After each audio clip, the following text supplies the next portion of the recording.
Bismillahirrahmanirrahim. Assalamu alaikum dear student. This is Elysium Public School and College Lodra. I am Mrs. Shazia Asghar teaching you English. Dear 10th students, we have started our chapter number 4 first aid. It is our lecture number 20. Dear students, हमने chapter number 4 first aid की word meanings पढ़े हैं, translation पढ़ी है, बामुहावरा, और इसके बाद हम इसके क्वेश्चन आंसर्स कर चुके हैं।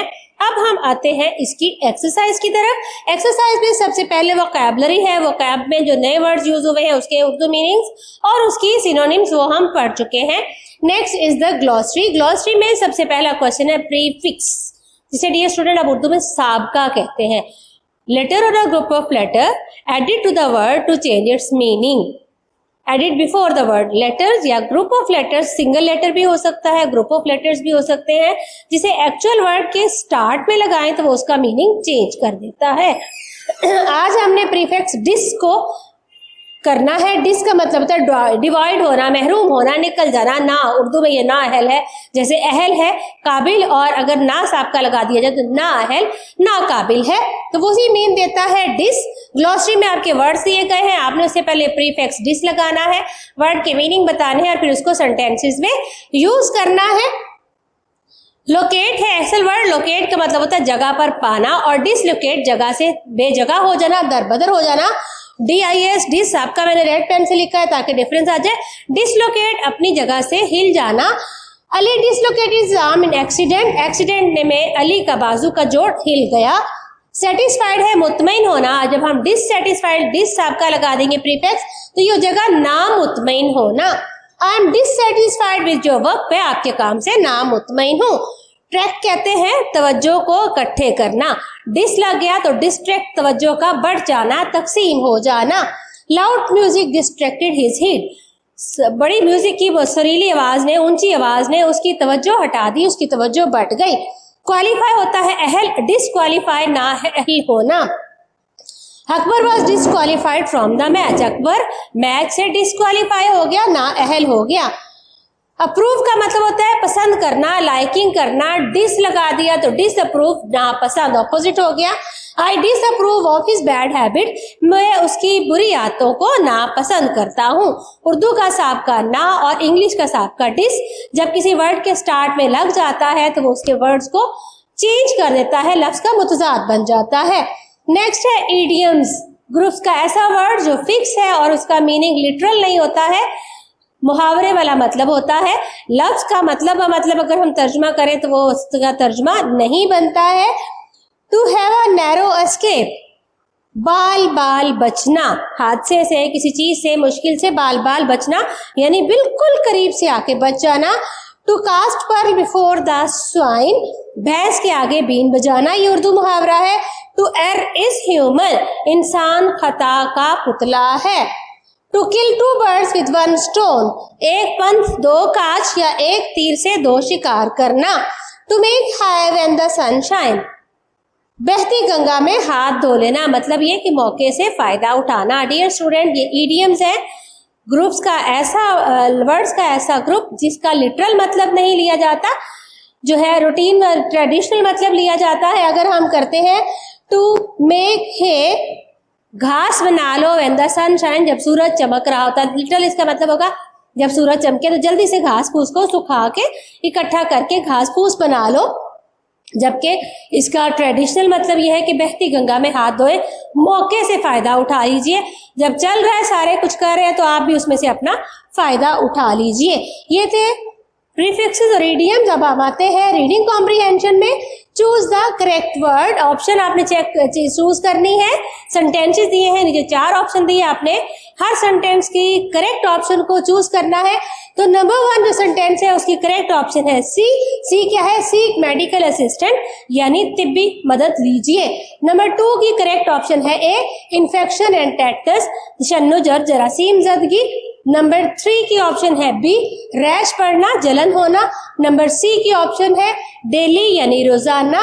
नंबर 5 की ऑप्शन ए यानी वाउंड और जख्म। Question answers from the book हम पिछले लेक्चर में कर चुके हैं। लेक्चर नंबर 19 में ग्राफिकल ऑर्गेनाइजेशन, पहले जंबल वर्ड्स का क्वेश्चन आया करता था, अब जंबल इंफॉर्मेशन है, इंफॉर्मेशन जितनी है उसको मिक्स करके दे दिए हैं और आपने उसको तरतीब से ग्राफिकली निकाला है। ग्राफिकली लगाना नंबर 1 पे क्या स्टेप आएगा, नंबर 2, नंबर 3, नंबर 4 पे। जब आप किसी चीज को ग्राफिकली ऑर्गेनाइज कर देते हो तो वो सिस्टमैटिक हो जाती है, बामानी हो जाती है और उसको समझना आसान हो जाता है। तो आपको जो इन्फॉर्मेशन दी गई है आपने उसको ग्राफिकल ऑर्डर में अरेंज करना है ताकि आपको प्रोसेस समझ आ जाए। तो ये सारी इंफॉर्मेशन है। फर्स्ट एड के बारे में, आपको जख्म लग जाए तो आपने कौन कौन से स्टेप किस किस तरह से फॉलो करने हैं। आप पहले ब्लीडिंग रोकोगे, पहले जख्म को पट्टी नहीं बांधना शुरू कर दोगे, ठीक है। तो ये स्टेप्स है, इसको ग्राफिकल ऑर्डर में देके मैंने लिख दिया है। सबसे पहला स्टेप, अगर जख्म से खून बह रहा है तो आपने स्टॉप ब्लीडिंग करनी है। दूसरे स्टेप पे ब्लीडिंग जब रुक जाती है थोड़ी देर प्रेशर डालने से तो आपने जख्म को साफ करना है, डैब्रीज डर्ट वगैरह रिमूव करनी है। उसके बाद नंबर 3 प्रोसेस पे आपने उसके ऊपर क्रीम या ऑइंटमेंट लगानी है जो एंटीबायोटिक्स हो ताकि जरासीम उसमें दाखिल ना हो। नंबर 4 पे जब आपने ऑइंटमेंट लगा दी है, पायोडीन लगा दी, क्रीम लगा दी, तो अब आपने जख्म को कवर कर देना है। कवर करने के बाद आपने पट्टी जो कर दी है जिससे जख्म कवर हुआ है वो जब भी मैली हो जाए, गंदी हो जाए या कम अज कम रोजाना आपने उसको चेंज करना है। और उसके बाद आपने जख्म पर जब आप पट्टी चेंज कर रही हैं रोजाना तो आपने जख्म को देखना है कि खराब तो नहीं हो रहा। सातवीं इंफॉर्मेशन दी नहीं है, अगर साइन ऑफ इन्फेक्शन नजर आए तो फिर आपने कहाँ जाना है, नंबर 7 पे आएगा सीधा डॉक्टर, अपने डॉक्टर से मिलिए। तो ये सारा प्रोसीजर ग्राफिकल ऑर्डर में स्टेप बाय स्टेप ऐसे ही करेंगे तो ये फर्स्ट एड आ जाएगी। उसके बाद आपने आना है ग्रामर पे। ग्रामर पे डियर स्टूडेंट यहाँ पे डिस्कस किया गया है एडवर्ब। एडवर्ब का मतलब होता है ऐसा वर्ड जो वर्ब की क्वालिटी शो करे या वर्ब के मीनिंग में इजाफा करे। वर्ब है डूइंग थिंग, काम करना, जैसे आई एम स्पीकिंग, मैं बोल रही हूँ, तो स्पीक करना जो है वो मेरा वर्ब है। आई एम स्पीकिंग लाउडली, मैं ऊंचा बोल रही हूँ। आई एम स्पीकिंग सॉफ्टली, मैं नरम बोल रही हूँ। आई एम स्पीकिंग पोलाइटली, मैं शाइस्तगी से बोल रही हूँ। आई एम स्पीकिंग स्लोली, मैं आहिस्ता आहिस्ता बोल रही हूँ। तो ये सारा स्लोली, पोलाइटली, हार्शली, लाउडली, ये सारे के सारे मेरे वर्ब की क्वालिटीज हैं जिसको कहते हैं एडवर्ब।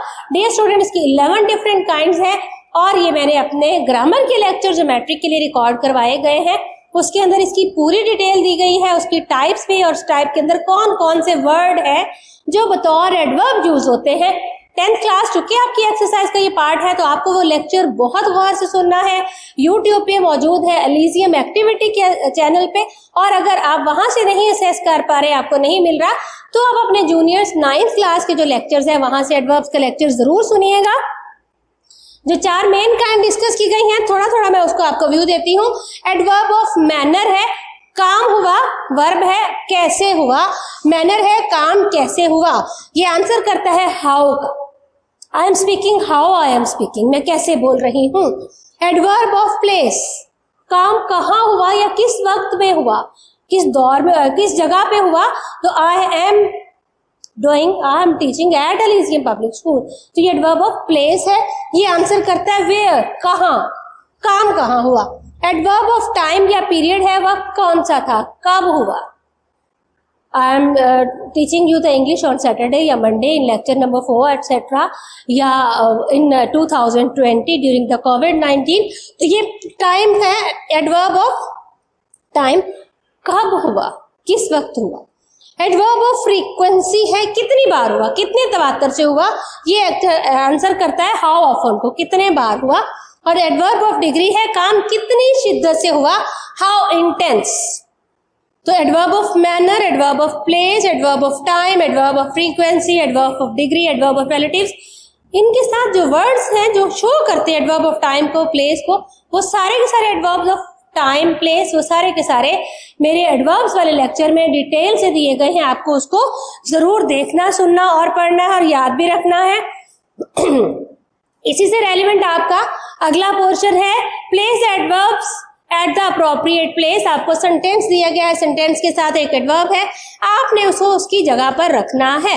एडवर्ब ऑफ प्लेस अब किस जगह पे आएगा, ऑलवेज है तो कहाँ आना है, सेंटेंस नंबर 1 में ऑलवेज है तो सब्जेक्ट के बाद आई के बाद एम है, एम के बाद ऑलवेज आएगा। नंबर 2 ही के बाद ऑफन गोज आएगा, ऑफन है।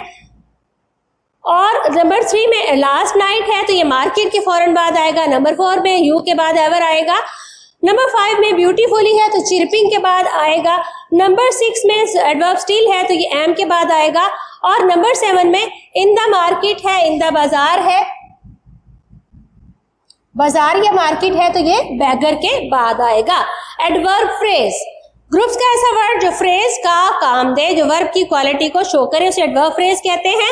एडवर्ब फ्रेज को अब आपने उसको दिया हुआ है कि एडवर्ब फ्रेज को आप सिंगल एडवर्ब से रिप्लेस कर दीजिए विदाउट डिले, देर किए बगैर। तो इसकी जगह पे, फ्रेज की जगह पे आप अगर एडवर्ब इमीडिएटली लिख दोगे तो ये इसी का मीनिंग देगा, without doubt, undoubtedly, once, every year, annually, in a while, shortly, by accident, accidentally. Next study student gerunds और इन्फिनेटिव्स। वर्ब्स का मेरा लेक्चर है 9th क्लास के लिए, वो भी यूट्यूब पे अवेलेबल है, अदरवाइज आप 9th के स्टूडेंट से पढ़ सकते हो। जिरेंड, फोर्थ फॉर्म ऑफ वर्ब जिसके साथ आईएनजी लगता है, वो अगर नाउन के तौर पर इस्तेमाल हो, वर्ब के तौर पर नहीं, तो उसे हम जिरेंड कहते हैं। स्मोकिंग है, हीलिंग है, टॉकिंग है, etcetera. Continuously, grammatically fourth form of verb है, यानी कंटिन्यूस ये काम। आई एम टॉकिंग, मैं बात कर रही हूं, तो ये वर्ब है और ये कंटिन्यूस वर्ब है। अगर talking is my hobby, talking मेरा हॉबी है, तो अब ये नाउन बन गया। टॉकिंग, बोलते रहना इज माई हॉबी, तो ये जिरेंड है। अगर fourth form of verb, verb के साथ आईएनजी फॉर्म जब यूज होती है बतौर नाउन के, तो इसको जिरेंड कहते हैं। आई लव टीचिंग, मुझे पढ़ाना पसंद है, ये पास्ट प्रेजेंट पार्टिसिपल है। टीचिंग इज माई प्रोफेशन, अब टीचिंग यहाँ पे नाउन के तौर पर आया, वर्ब के तौर पर नहीं। पढ़ाना मेरा मशगला है, तो ये हो गया जिरेंड। इसी तरह से इन्फिनेटिव आते हैं। Two plus first form of verb जब इस्तेमाल होती है इकट्ठी, two plus first form of से कहते हैं इन्फिनेटिव, और इसके बगैर हो तो इसको कहते हैं बेयर इन्फिनेटिव। शेकिंग, अब आपके पास जो एक्सरसाइज दी गई है वहां नंबर 1 पे शेकिंग है। शेकिंग जो है वो जिरेंड है। टू स्पीक इन्फिनेटिव है। विजिटिंग जो है ये भी जिरेंड है। गेटिंग अप भी जिरेंड है। टू कम इन्फिनेटिव है और टू नो भी इन्फिनेटिव है। अगला है आइडेंटिफाई करना है कि आपने ये वर्ड्स दिए गए हैं ये जिरेंड है या इन्फिनेटिव है। नंबर 1 में है bleeding, fourth form of verb है, बतौर नाउन है, तो ये क्या है, जिरेंड।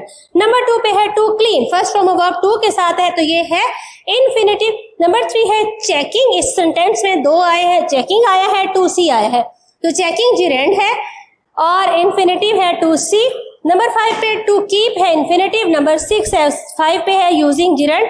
नंबर 6 पे 2 है वॉकिंग जिरेंड है और टू रिमूव इन्फिनेटिव है। This is all about exercise chapter number 4। इंशाल्लाह नेक्स्ट लेक्चर में हम चैप्टर नंबर 5 स्टार्ट करेंगे। Thank you very much.